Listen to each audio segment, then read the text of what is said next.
A Porto Empedocle un ricordo di Maria Fanara.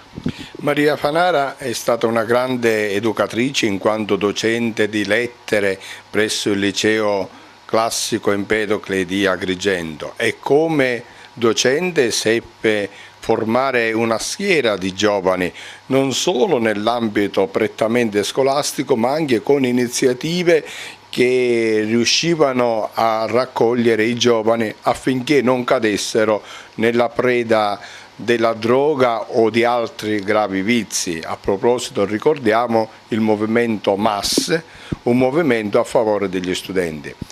Ricordare Maria Fanara nel contesto dei festeggiamenti in onore di San Giuseppe a Porto Empedocle, nella chiesa di San Giuseppe, è stato anche un momento importante perché abbiamo messo in evidenza come una donna apostola di Maria, in quanto Maria Fanara organizzò tantissimi pellegrinaggi nei santuari mariani, ad esempio moltissimi furono fatti a Medjugorje perché era convinta che il contatto con la Madre di Dio avrebbe consentito a tante persone di trovare la retta via.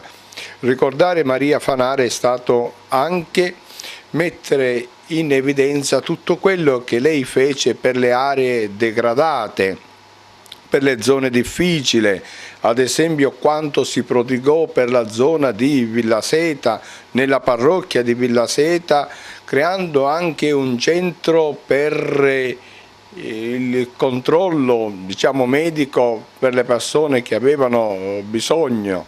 E lì nella chiesa di Villaseta realizzò una grande e bellissima stele in onore della Madonna.